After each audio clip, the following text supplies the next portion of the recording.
2023 presidential front, liners on the firing line.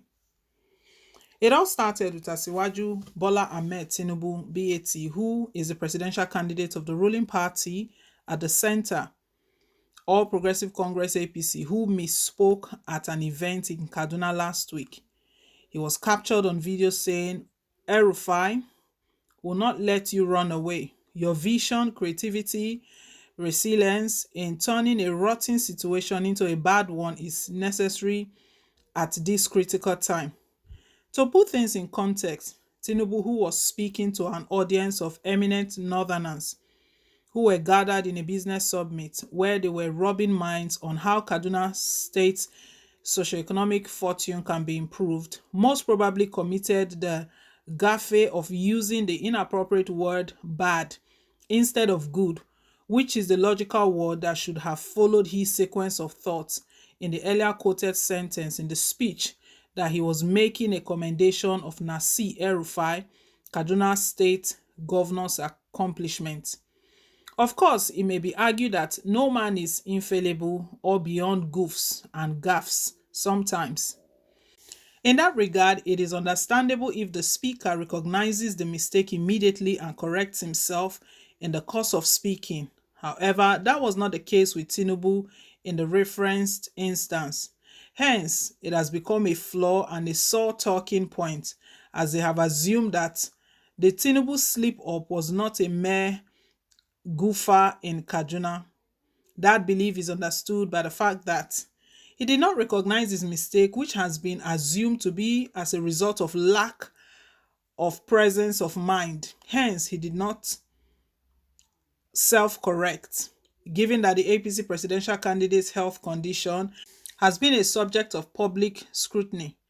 eliciting massive thumbs down from a critical mass of Nigerians who believes that he is suffering from major impairment health-wise. Critics are drilling down the slip-up in the speech in Kaduna and other occasions as evidence of his poor state of mental health. Tinubu's misfortune, if I may characterize it as such, is made worse by the fact that he had previously exhibited similar traits of what critics have concluded is memory lapse when he proposed that 50 million Nigerians should be recruited into the security services to combat insecurity in Nigeria, whereas the nation's workforce is barely more than 80 million people. He is also reported to have once stated that Permanent Voters Card (PVC), which enables citizens exercise their civic responsibility, has expiry date, which obviously is not the case given that it is called Permanent Voters Card. Furthermore, it does not help that incumbent President Muhammadu Buhari had, in the run-up to his becoming president of Nigeria in 2015, is believed to have betrayed such debility by reportedly mispronouncing his then running mate Yemi Osibanjo's name as Osibande. Also, soon after he won, then president-elect or president-in-waiting exhibited another lack of presence of mind when, in a party organized in Washington, D.C., United States of America, USA, for the meeting and greeting of Nigerians in diaspora, he failed to comprehend a question put to him by a Nigerian about whether he would treat all Nigerians, including the Easterners, who did not significantly vote for him, equally. His response, in which he mixed up 97 with 95 after he referred to Igbos as 5%, also raised eyebrows about his mental capacity, as the Tinubu gaffe is currently eliciting. When the Buhari flaws are juxtaposed or placed against the backdrop of the current string of Tinubu's speech mishap, the striking similarities are indisputable. And given the unpalatable outcome of Buhari's stewardship, which would be 8 years by May next year, and during which our country has become so blighted by hunger and starvation that is now tagged the poverty capital of the world, so ridden with violence arising from religious and ethnic intolerance, as well as banditry and savagery, that sorrow, tears, and blood are now the regular trademark of our country, and such that majority of Nigerians are currently so despondent at the breaking point and on their wits' end owing to leadership myopia that reigns supreme in Aso Rock Villa. Nigerians are wary of the health, are paying close attention to the health status of their next president. It is therefore highly improbable that after such dismal leadership experience from a man suspected to suffer from similar debilities that border on inability to display razor sharp mind, which should be a necessary, if not required, attribute that an astute leader should possess, the masses would not be justifiably apprehensive of the risk of electing another president who may not have full control of his mental faculty. So much about the APC and its presidential standard bearer. The situation in the main opposition party, People's Democratic Party (PDP), is not dissimilar. The party's presidential flag holder, Atiku Abubakar, has also stirred up a firestorm similar to the currently chairing BAT, the ruling party APC's presidential hopeful.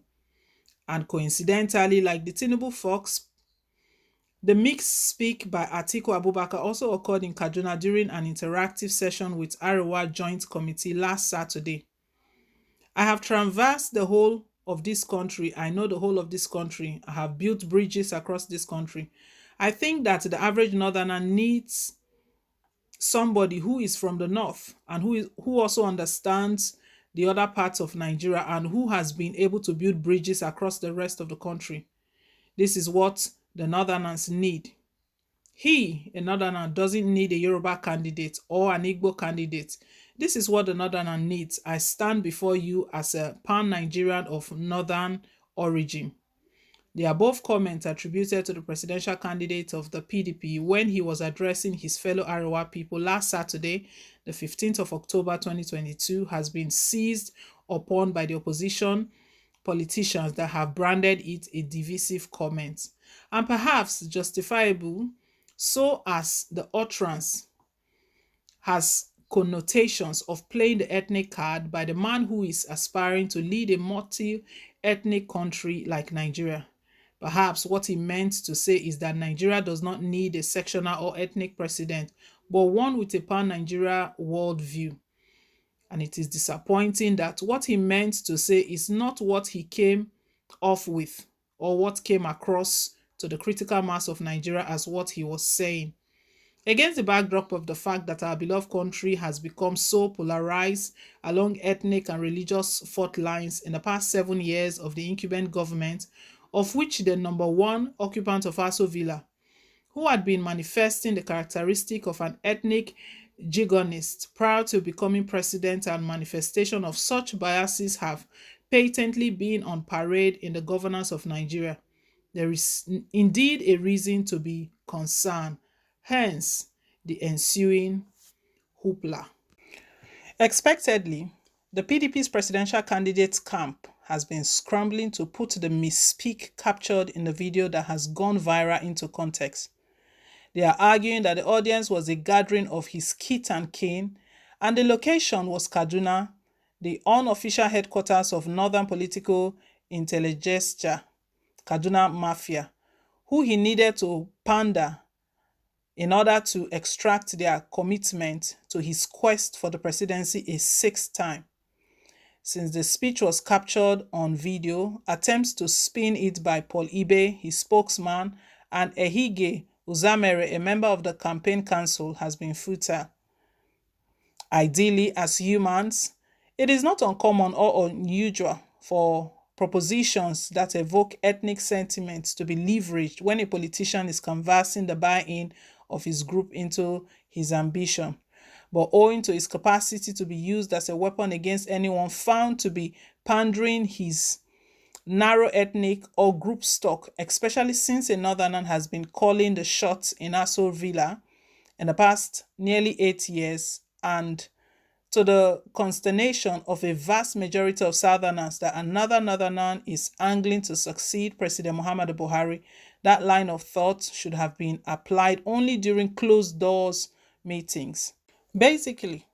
It is tantamount to any of the candidates going to the mosques or churches to urge Muslims or Christians to vote only for members of their religious groups. Although such moves are currently being made by all the three candidates, but they are nuanced. They need to be more discreet and circumspect in the utterances of the presidential candidates of both the APC and PDP is accentuated by the fact that the impropriety or inappropriateness of the seeming bid to cancel out other tribes from the presidential race cannot be overemphasized, particularly the Igbos, whose turn, all things being equal, it could have been to produce the next president. But owing to the unforeseen circumstances that have altered the political equation, such as the belief that it is only a ruling party at the center that can afford to adhere to prior permutation, like rotation of presidency between the North and South, which ordinarily could have been a mere ritual in the manner that it happens in the private sector, whereby the first vice president of a union or group, for instance, a body of teachers or accountants, step into the presidency when the tenure of the incumbent expires. But Atiku Abubakar and Bola Tinubu made the incendiary comments with ethnic bias openly, and such comments of indiscretion have thus become their Achilles heels.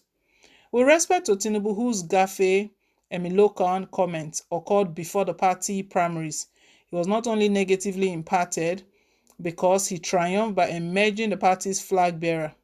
However, it remains to be seen whether the current Atiku Abubakar goof, he, Northerner, doesn't need a Yoruba candidate or an Igbo candidate, would inflict any significant damage on his chance of succeeding President Muhammadu Buhari next year, given the fact that he would be alienating his Yoruba and Igbo supporters if the notion is not effectively debunked and erased. Although the main beneficiary of the fallout of the result of pandering to ethnicity by the presidential frontliners, Atiku Abubakar and Bola Tinubu, is Peter Obi, the Labour Party LP candidate, who has aggressively shot himself into reckoning as a frontliner. His ethnic stock is not significant enough in number for him to fall back on them to help catapult him into Aso Rock in 2023. Hence, he pivoted from All Progressive Grand Alliance APGA, which is a platform rooted in Igbo land, and he leveraged to become two-term governor of Anambra State before literally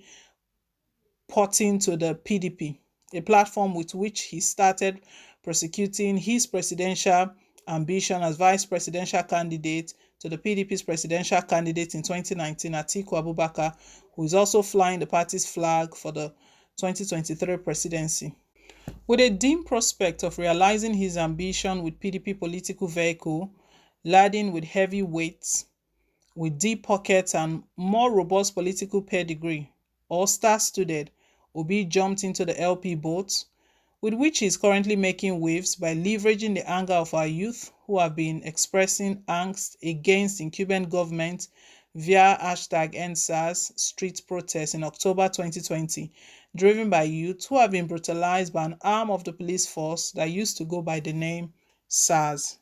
For now, except the PDP, all the other front line parties, APC and LP, that are yet to submit their manifestos to Nigerians should be treated and handled in a manner that caveat emptor, buyer beware, is placed on unverified entities or personalities.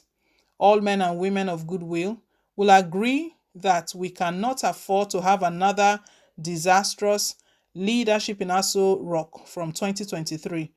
which not having a policy plan to serve as roadmap into the future pretends. Magnus Onyibe, an entrepreneur, public policy analyst, author, development strategist, alumnus of Fletcher School of Law and Diplomacy, Tufts University, Massachusetts, USA, and a former commissioner in Delta State Government, sent this piece from Lagos.